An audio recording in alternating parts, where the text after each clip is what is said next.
The beautiful thing about golf is that it never stops, and never do we. Welcome into another fresh episode of Cash Out with the Coaches. I am the coach, and he is one of the great golf instructors in the world today, Mr. Travis Fulton.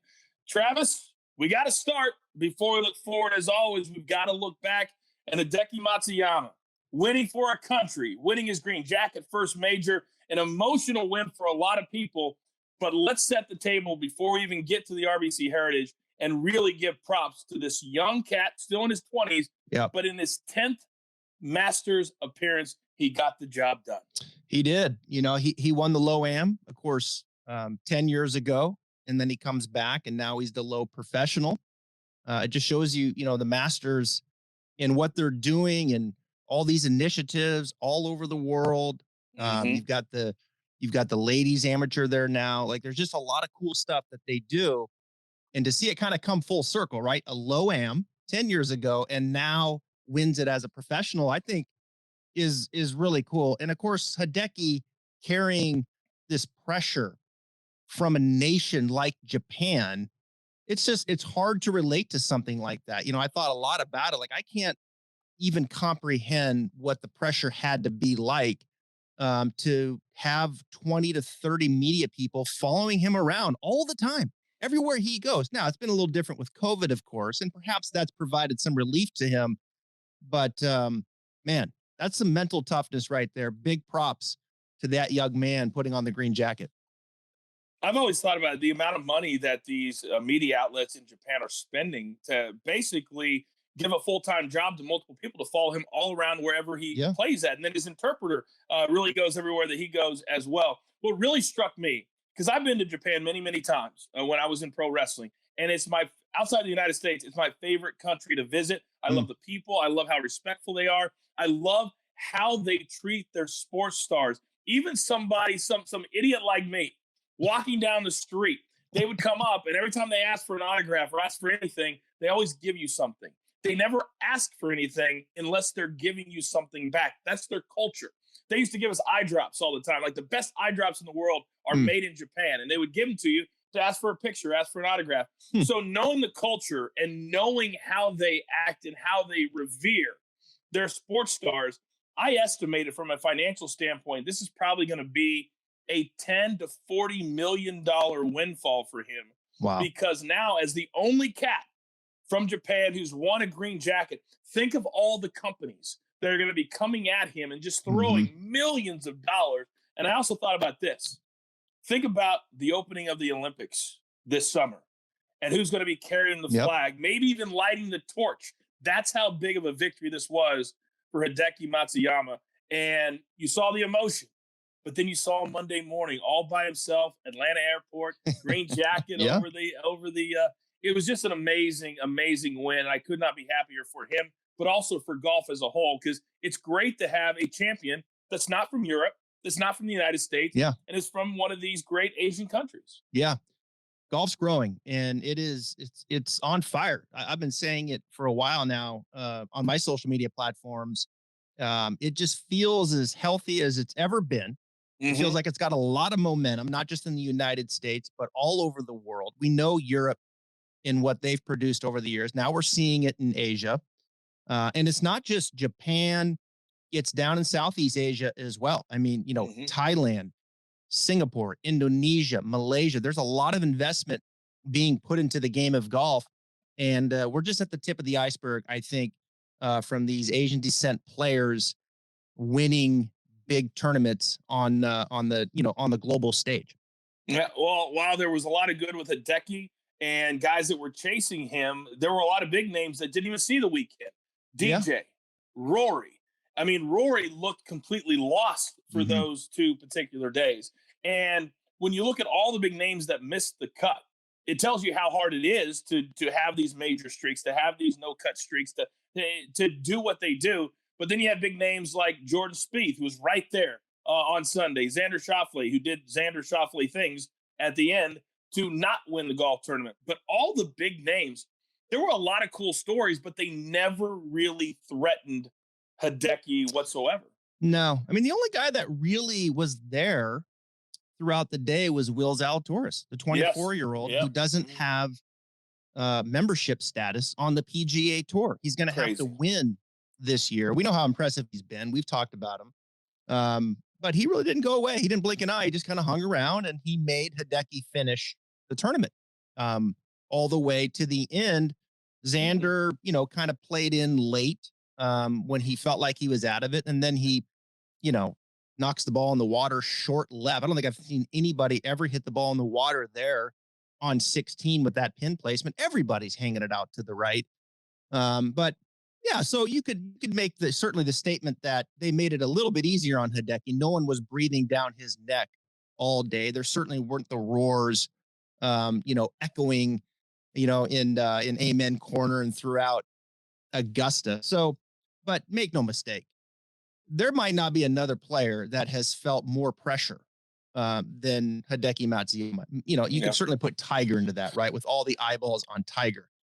But we're talking about a nation, Japan. There's a lot of people. They take this serious. And I just think it's incredible. It's hard to relate to. And I think it's just come full circle here with the Masters and all the things that they do for amateur golf, to see someone who won as an amateur or low amateur and turn around and win it as a professional, I think is a really cool story.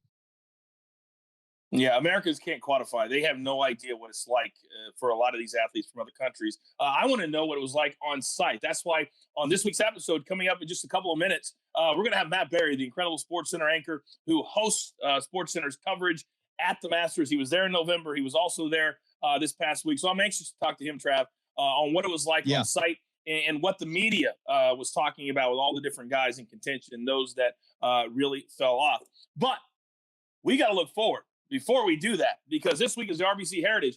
And normally, this is the normal spot for the tournament. Last year, it was the second tournament coming out of COVID, and they had like a major type field because players have been sitting out for 2 months. That's not quite the case this week. However, there's almost half the field that played last week at Augusta that is teeing it up this week at Hilton Head, which is fantastic, including Will Zalatoris, including DJ, including Webb Simpson. There's a lot of big-time names that are playing. So kind of take our fans through what they can expect and the type of player that should play well at this type of a course. Well, this is one of my favorite tournaments. This is a beautiful place here on Hilton Head Island, Harbour Town Golf Links.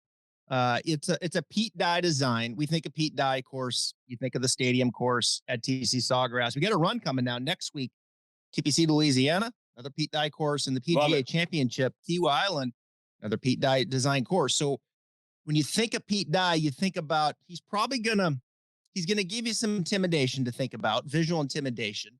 He's gonna make you think around the golf course on angles off the tee and into greens. When I think of Harbour Town, I've played it. It's kind of a good old fashioned fairway and green, coach.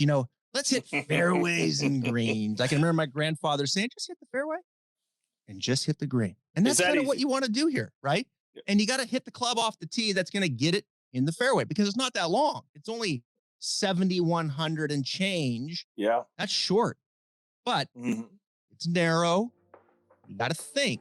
So you can't just step up and bomb the driver. In fact, you're looking at 14, 15 yards on average less off the tee this week versus tour average. Okay, so you can see that this distance off of the tee is really regulated here at that golf course. And it shows with the winners we've seen. Webb Simpson, he's not long.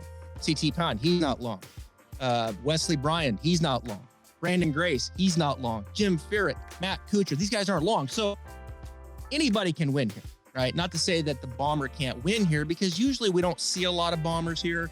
We saw a great field last year because it was one of the first events back, but we do have DJ here, which will be interesting to see. He's not showing much form coming in, but you got to get it in the right part of the fairway. And then, of course, you've got to be able to hit these greens. These greens are small, so you're going to have a little bit of short game, of course, around. But the winner, you've got to win in the approach game. You can't be missing these greens and I think scramble your way to a win. You've got to be precise. You've got to hit your share of greens, and then, of course, manage these Bermuda greens and make some putts. So you look at kind of the winners and what the strokes gained line looks like.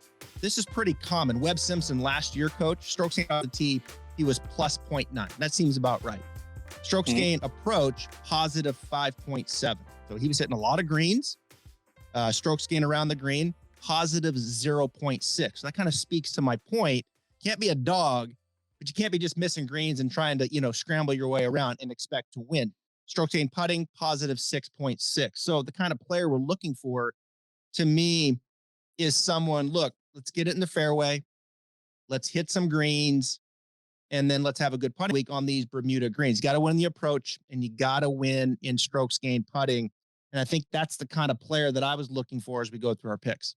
Yeah, if you find a green, then you're going to have a pretty good look at birdie putt because you're that small. So you analyzed it fantastically, and players better be focused because this is one of the rare courses too that you can hit it in the fairway and not have a straight shot at the pin. Right. It really is. Yeah. I mean, it's so precise on which side of the fairway that you hit it on. And you wonder why, Bryson DeChambeau, he withdrew on Monday. Didn't really see a reason why. Joel Damon withdrew too, but you mentioned Bombers. We don't see him here.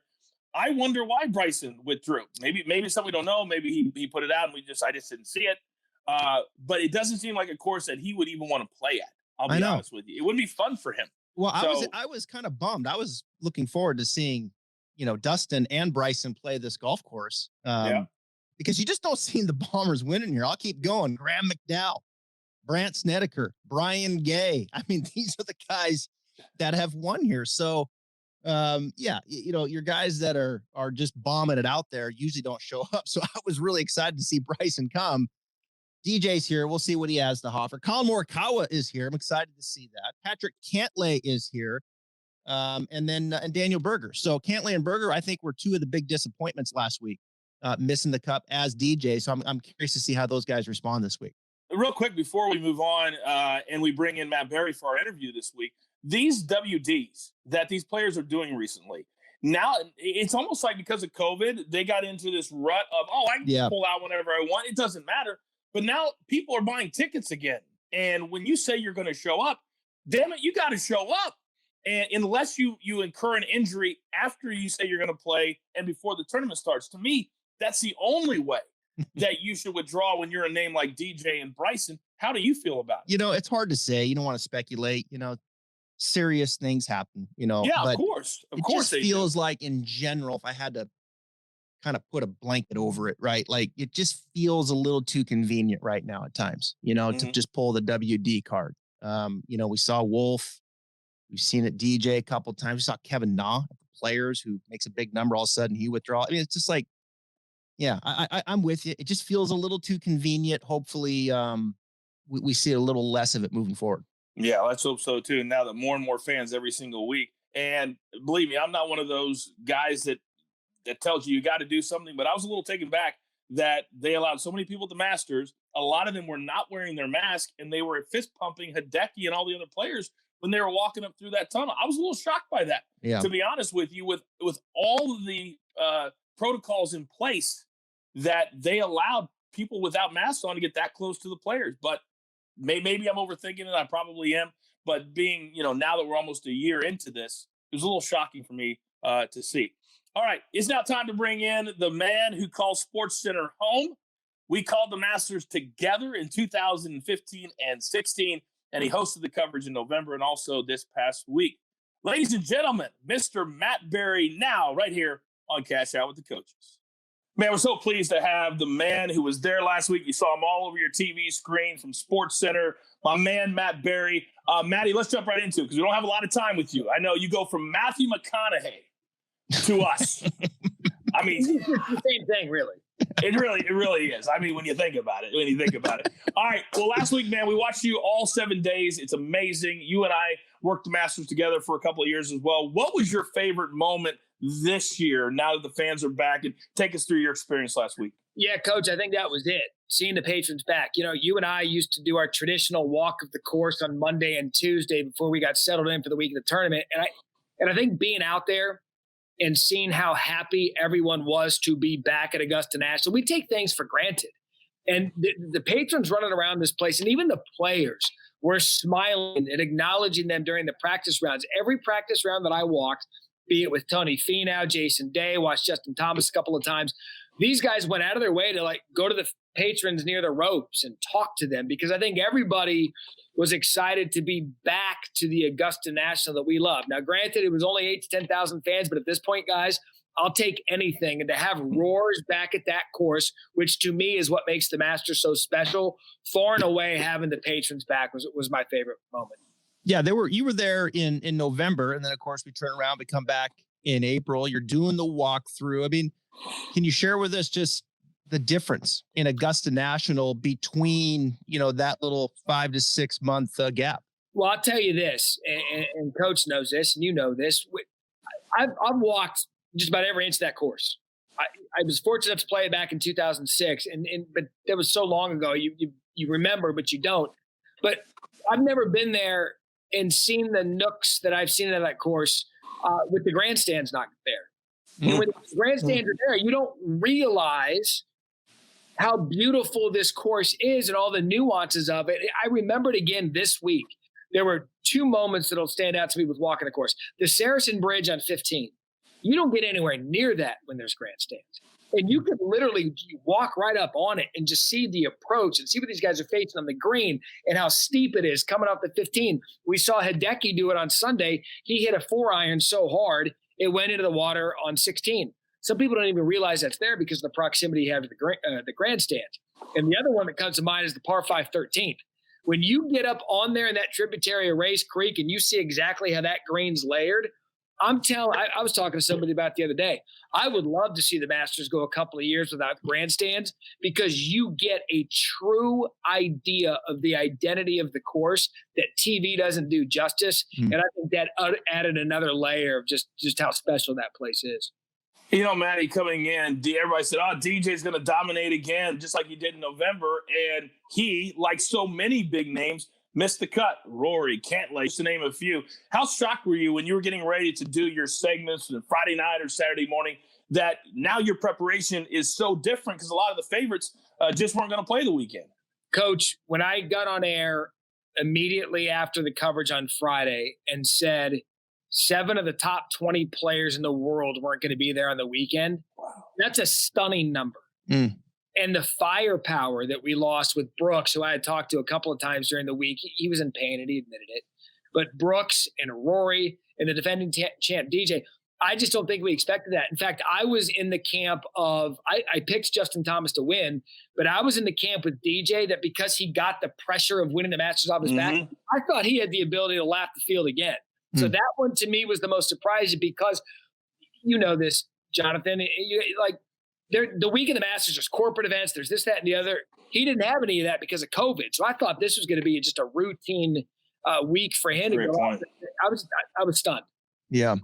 You talk about these players that we lost in the weekend, and there's players, I'm sure, when you guys get in your rehearsal meetings that, they're the needle movers, right? Like, we've got this guy, we need to talk about this guy. We know Tiger, no one's touching that. Is the resurgence of Spieth, is Spieth number 2 in your eyes when it comes to he's moving the needle, TV production, prep? Here comes Jordan playing great golf. Well, I would probably right now put Bryson DeChambeau as the second guy. Tiger is the needle. I don't even Tiger's the needle. He's everything. Bryson's the guy right now because he's so polarizing. And when he's taken apart a golf course like he did Bay Hill, and he's doing some of the tricks and trades that he does there, I think he's the guy that people want to see just because of how unique he is playing the sport.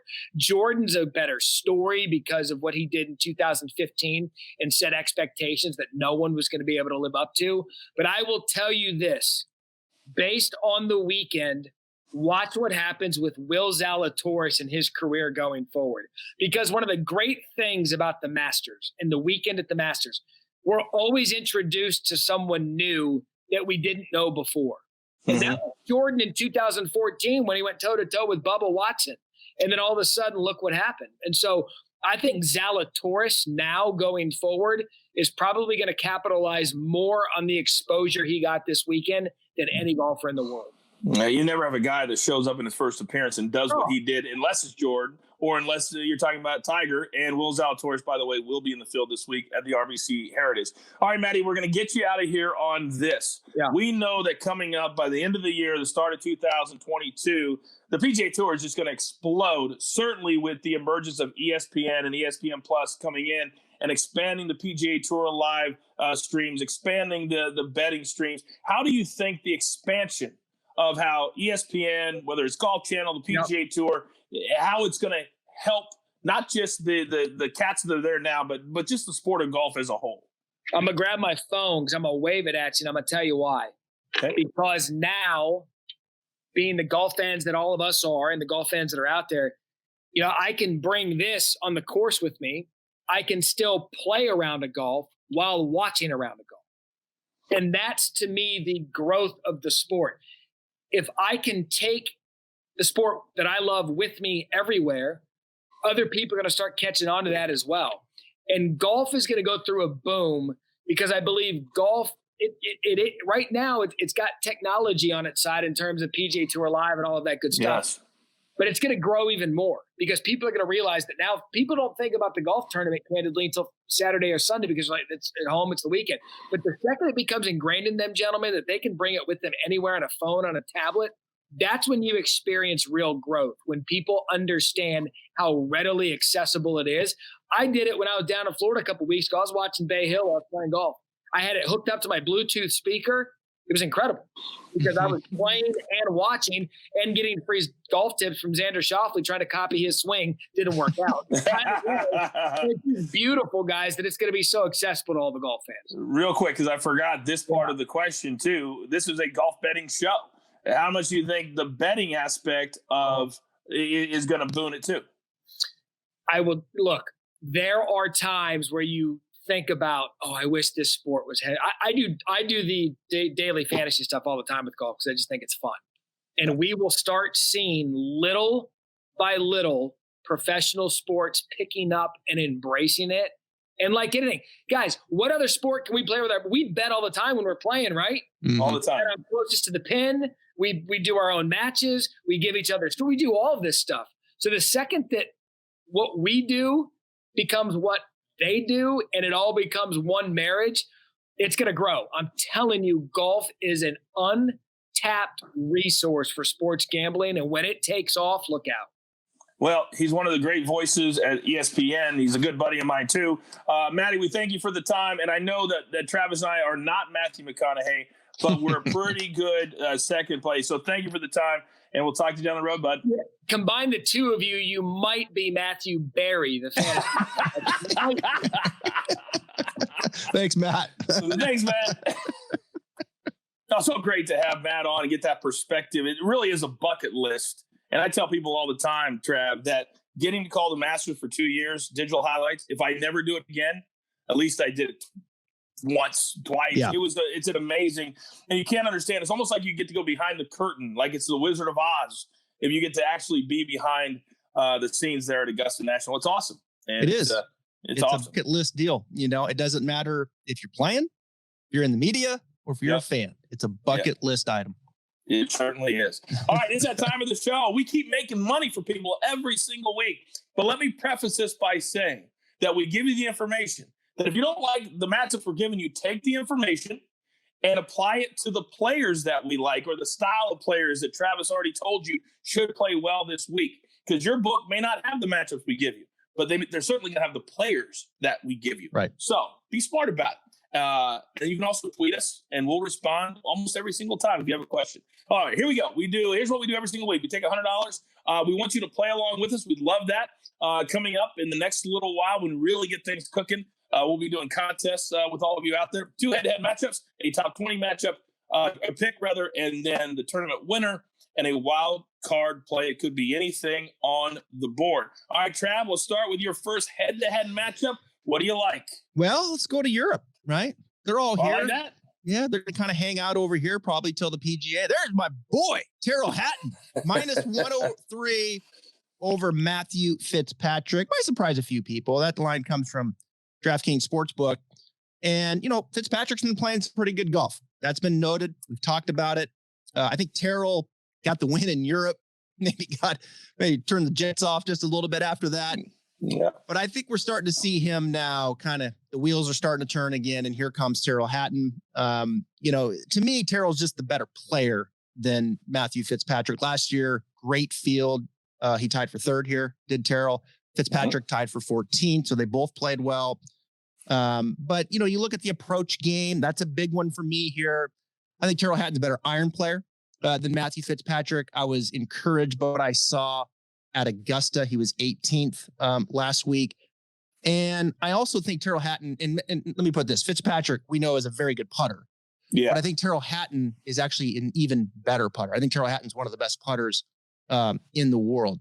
So approach and putting, Hatton kind of checks both boxes for him, even though Fitzpatrick is playing some good golf. He was T34 last week at Augusta and had some really good finishes leading up to that. I just think Hatton now is kind of refocused again since that win, coming to a place that sets up really, really well for him, Coach. I wouldn't be surprised to see Hatton win this thing, actually. When I look at this matchup, to me, it's more about fading Fitzpatrick than it would be riding Hatton, because I feel like Fitzpatrick over the last month has really kind of started to slowly, not falling off a cliff, but slowly regress a little bit. I don't know if it's because he's now been over here 5 or 6 straight weeks, and he really doesn't live here yet. So that could be an issue for some players, right? So that you're away from home for a long period of time, and that starts to affect how you play golf. Yeah. I don't know. Yeah. Maybe a little. I think it's a slight decline. I think Fitzpatrick's playing some really good golf. He's playing good golf, but I'm talking to threaten for wins, threaten for top 20. Yeah. That he hasn't been doing since, like, he had those really coming out of the box, really good. Yeah. And then he's been in that 25 to 35 category. Yeah. It just feels like where Hatton's kind of going now. I think he is starting to bubble back up. Fitzpatrick coming down. I think like the A games here for both these guys, Hatton's the better player. And I just think this course is so good for him. I mean, he's positive 2.5 in strokes gained approach. He's positive 2 in strokes gained putting. Like, that's kind of what I want to see. You fill it up a little bit more, and all of a sudden, to me, Hatton can be there late on a Sunday. Much more win equity with him versus, say, a Fitzpatrick. No doubt about it. No doubt about it. All right, my first matchup looks a little something like this. Corey Connors, minus 120 over our boy, Sungjae. Now, last week, Sungjae absolutely blew up. He didn't even show up at Augusta National, but guess who did? Corey Connors. And for the second straight appearance, he proved that when you're a great iron player, that you can tame to a certain extent Augusta National. So you take that iron play where there's, what would you say, Trav, probably 6 to 9 holes. If you had to, you could tee off with an iron if you wanted to, right? So you play a course like this where Corey Connors is arguably a top 5 iron player on tour right now. And you're going to give me, I only got to lay 20 cents to beat Sungjae M, who right now, I think the stop at the top is a little bit off. And we know when it's off, it gets way off for him and Hideki, to be honest. So for me this week, it was an easy, when I saw this matchup, and I'm getting all my matchups this week from William Hill. For people who are wondering, Corey Connors minus 120. Take it straight to the pay window. You don't have to convince me on Connors. I'll tell you a little later why in the show. But yeah, Sungjae's really struggling with his iron game. I mean, his iron game is awful. I mean, it really is. He's putting beautifully, but his iron game is a complete mess. I stayed away from him, as I probably will for the rest of my life, because I can't take him anymore. You can't take him. Corey Connors, great play. Exactly. And Corey is, when it comes to betting, Corey is consistent. The thing about golf betting is when you have a player that you have no idea what he's going to do that particular day, that's a problem. Yeah. And it's just like Tony Finau. When you fade Finau, that's when he's going to pop a 63 right on your head. So Sungjae is now in my fade or don't play category for a long time. Yeah. You'll eliminate some stress. Trust me. I've played that game for a while. He used to be your boy. All right. Number 2 matchup. What do you like? Yeah, I'm going to lay the 20 here. Sebastian Munoz over Doug Gim. I was a little surprised, actually, by this line, because me too. We saw Doug Gim flash at TPC, and then he really struggled on Sunday. And I like Doug Gim. I do. He's a good iron player, which this will set up nice for him. He's not that long. But I'm going to tell you something. As bad as Sungjae's irons are, times that by 2. And now you have Doug Gim's putting. Maybe even times it by 3. I mean, wow. That is can't hit harsh. his ass with a handful of rice. Harsh. I'm telling you. That is harsh. But can't. it's true. It's harsh, but it's true. And we're only here to call it. We only look at the numbers. We only look at the numbers. Oh yeah. Take the name out of it. It's bad. Like, I don't know what happened. Yeah. So yeah, we got to fade Doug, lay the 20 and come over here to Munoz, who played here for the first time last year in a great field, T28. And, I kind of follow Munoz pretty closely. I like his game. He kind of makes a lot of silly mistakes at times, but, when you look at him over the last year and a half, and me, like in the instruction business, like I tell you, these guys that are improving, right? Like Charlie Hoffman, I've been on him for a while. Yeah. And Will Zalatoris and these guys. And I'm telling you, Munoz is just kind of going this way, and he's got to get cleaner in his rounds, but his approach game, it just continues to get better. And it's trending now consistently in that positive 1.5 range. And that's up from, really kind of neutral, 0, give or take 0.5 on either side. And I also think right now he's kind of on a heater with his putting. He's putting very well. Didn't kind of put it all together at the Masters, made the cut, finished 40th. But I thought he was really good at Valero 9th. So I see some good things out of him. Gim to me with the putter, who knows? I like Munoz here over Gim at -120. For those of you out there right now who may be new to the show or new to golf betting, and you hear Travis talk about +2 or +1.5, what he's talking about is over the course of a certain period of time, that player gains that amount of strokes, whether it's putting, whether it's iron play, on the rest of the field. That's what it means. Right. It can be a little bit complicated at first, but we try to dumb it down for you. And when you hear a plus, that's a really good thing for a player if you're doing it on your own. But let us guide you. Right. That's what we're here for. All right, my number 2 matchup. You're very welcome. We're here to educate, and we're here to entertain. All right, my number 2. I could not believe, Trav, this number when it came out. And there's got to be an effect from the way DJ played at Augusta. Otherwise, I know it's Patrick Cantlay, but this should be -150, -160. Mm-hmm. Cantlay was awful last week. And the last couple of weeks, he had a WD. He didn't play well at all. And then last week at the Masters, he was +10, +11. There's something going on. And I'm wondering if that injury is a little bit more than what he is letting on with the back from a few weeks ago. And it wouldn't shock me if he WD'd at some point this week. But if they start, then no matter what happens, you still get to cash this ticket. So take DJ. You're only laying a quarter, and you get it over Cantlay. I still can't believe this number, but I'm taking it all day. Yeah, geez, those are 2 world-class players, right? And there's just a lot of question marks with both of them. We've talked about Dustin. That's true. I wasn't big on him going into the Masters I thought the driver in the putter. I think it's kind of come out now that he lost his grandfather 4 or 5 weeks ago. So I think that's been weighing on him some. I agree. But Cantlay was just atrocious at the Masters. I mean, he absolutely killed a couple of my lineups in fantasy. I mean, just kill. Drives me bananas. That drives me bananas. I mean, yeah. And +12, 13. If you don't have 6 guys going to the weekend in fantasy, you have no shot.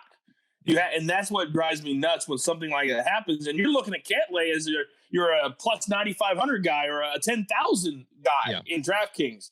And when that's the case, it's really soul crushing.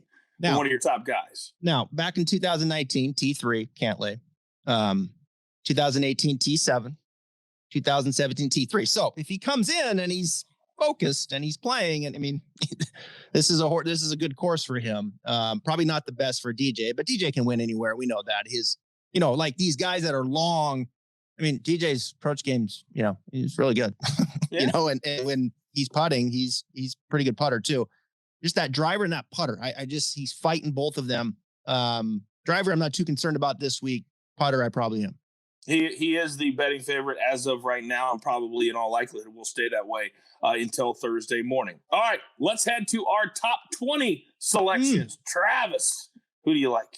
I feel so good and proud of this pick right here. What? +300. DraftKings Sportsbook. Okay.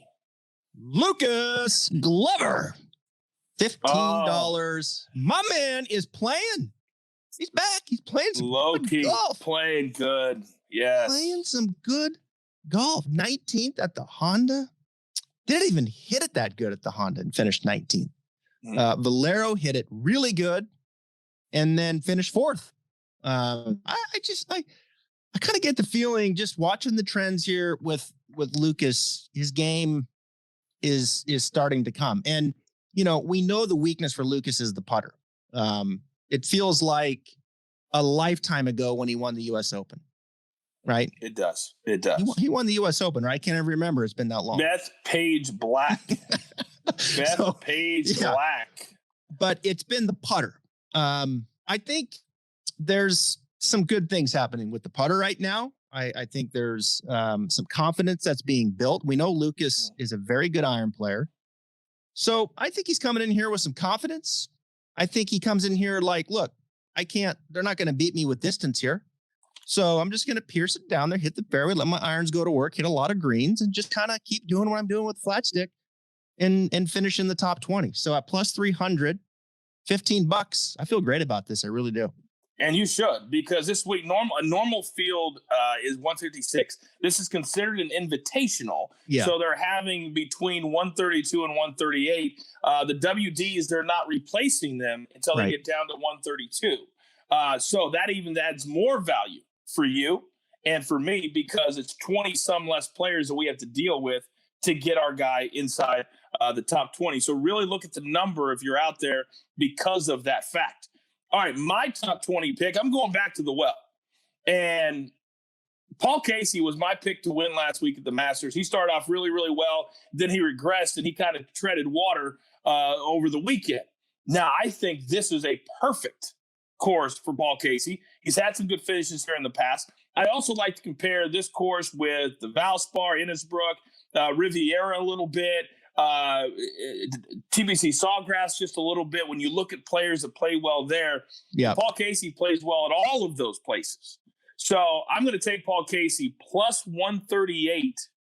And normally I don't put $20 on a prop bet, but I like this one so much. I'm putting $20 on it. I love Paul Casey to come back and play great this week. Well, you're chasing Casey. He kind of hurt you a little last week. We did a lot. Now you're trying to double up on him. Be careful with that now. Be careful with those tactics. Well, his coach is Peter Costas. Used to be on CBS for those people who don't know, and been coaching him forever. A coach would never come out and say, my guy's hitting it better than he's ever hit it if he wasn't. Yeah. And so I think it was just an anomaly. It was just a one-off. So I think he gets back in the groove this week, certainly with a lot of the bigger names not showing up.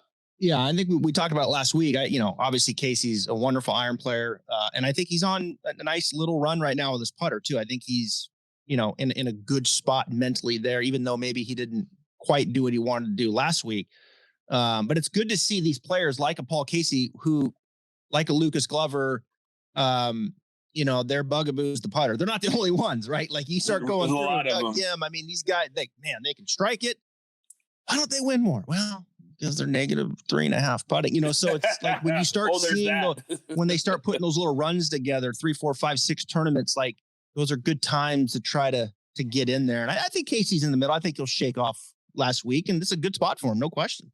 I think when you look at some of those players, if you looked at their weekend strokes gain, I think they just can't handle the pressure. The number would be astronomical if you just did Thursday or Saturday and Sunday. All right, let's move on to our winner for the week.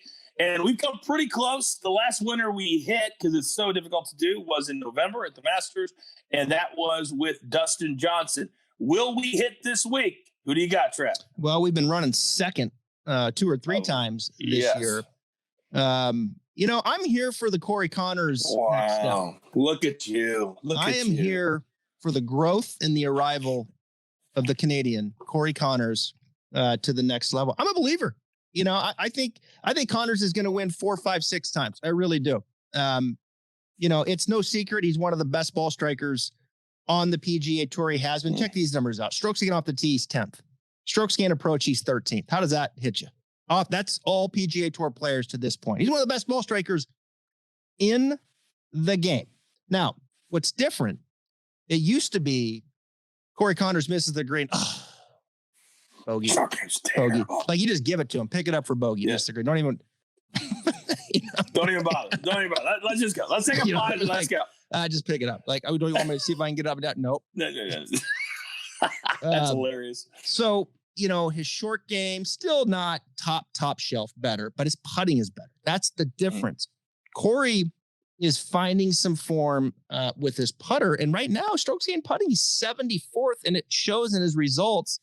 API 3rd, Players 7th, Valero 14th, Masters 8th. How's that?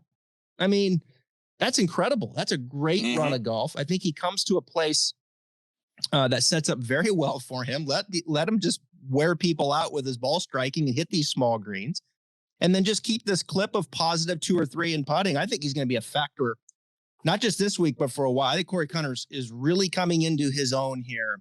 I think he's going to win this week. If he doesn't win this week, I think he wins again this year. And we're looking at a 4, 5, 6 win kind of guy, I think, in his career. Well, he showed us that the Masters, that no stage is too big. When he shows disgust, that I love that, because that means he expects a lot from himself. Yep. And I agree with you. He definitely is going to be a multi-PGA Tour winner. The only question is, will he be a major champion too, the way he hits the ball? And I think the answer to that would be yes, eventually too. My winner this week. Oh, I'm going Cam Smith. Oh boy. Plus 2,500. I'm only putting $5 on it like I always do, because it's like finding a needle in a haystack, and we want to educate and entertain. And I would never tell anybody to do more than a 5% on a winner of your normal bet.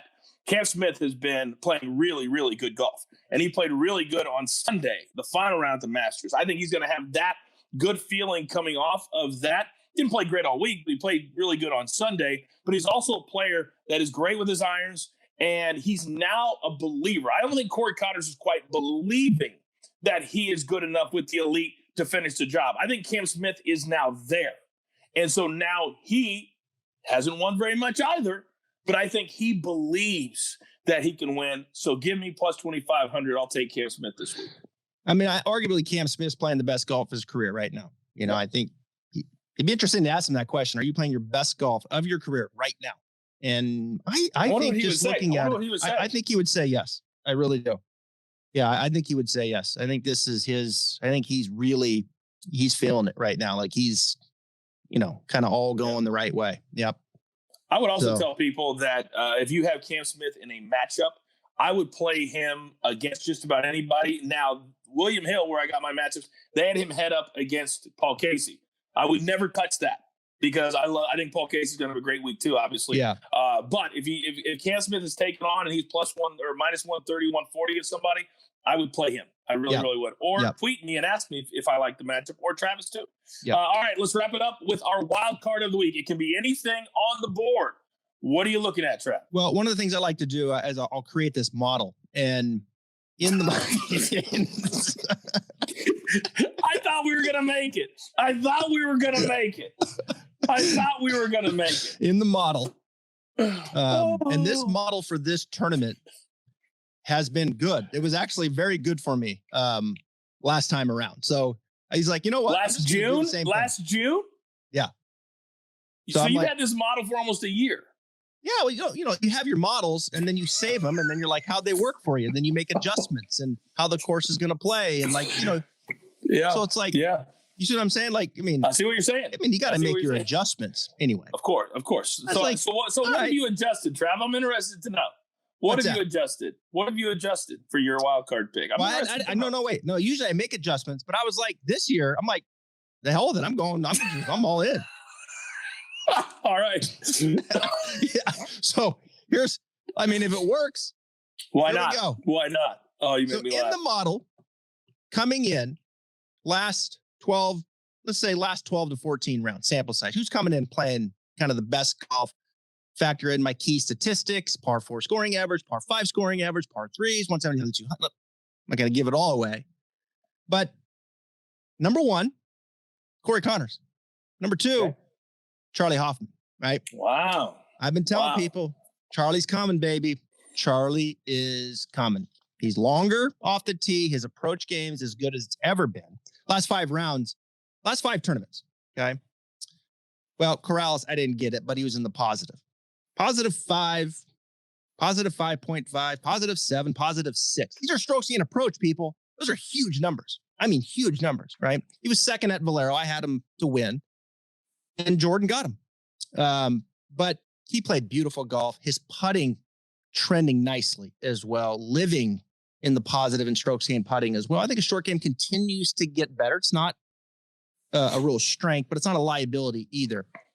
I think this is a great spot for Charlie Hoffman in the way that he's playing. I know he's confident. I checked with his coach a lot, and he's confident. He's ready to go. And it's time for him to kind of like, now let's put some tournaments together, right? Like let's go second, third, 8th, 1st, 12th. Let's don't go second, 34th, right? Like let's put some tournaments together. And I think that's the next step for Charlie. He's got the game to do it. It's a great spot. So Charlie Hoffman, top 10.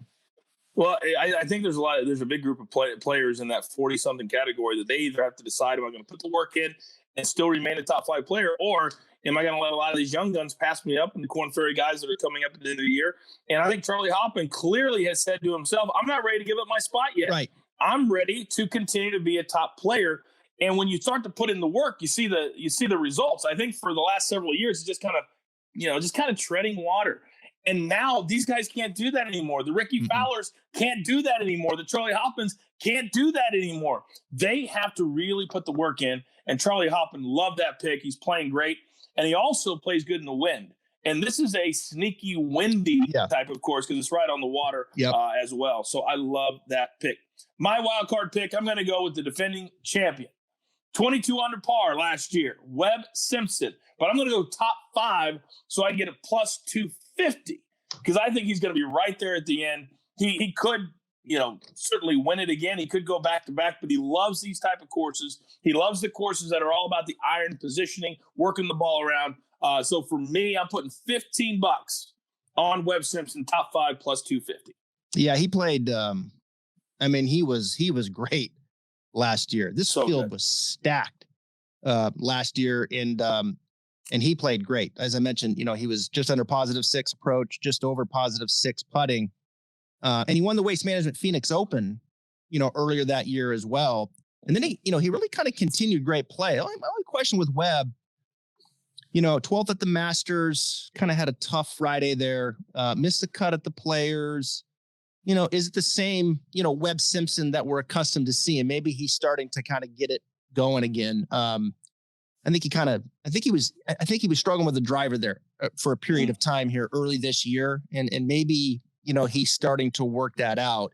You still get like Webb's going to have to hit his driver, right? Like he's not going to be laying up with a long iron, right? So don't think these 7,100, all these guys can just bunt it. No, these shorter hitters still going to have to hit their driver down. I was hearing Davis Love talk on air and he's like, I still got to hit my driver. It's even though it's 71 force layup, I can't hit a 3-iron out there 275. Isn't that like something? Some of these long guys can. So it'll be interesting to see with Webb. I'm kind of interested to watch Webb here, for the rest of the year and see where his game goes and if he can get it back to that level that he was at, because man, he came out rolling last year. He was playing some really good golf. All right, no doubt about it. We'll see what he does this week, and we'll see. This is kind of the start of the new season for a lot of these players, and it's a sprint to the FedEx Cup playoffs in August, and we're going to be here every single step of the way for it. Don't forget, follow Trav on social media at Travis Fulton Golf. Follow me at The Coach Rules. And, of course, our incredible partners, our sponsors, Sports Pub Media, as they continue to grow in the golf space. If you have any questions, anything at all, send it to us on Twitter, and I promise you that we will respond with any questions you might have. Don't forget to subscribe on YouTube and follow us anywhere that you hear your podcast, Apple, Spotify, you know the drill. All right, we're all set for the RBC Heritage.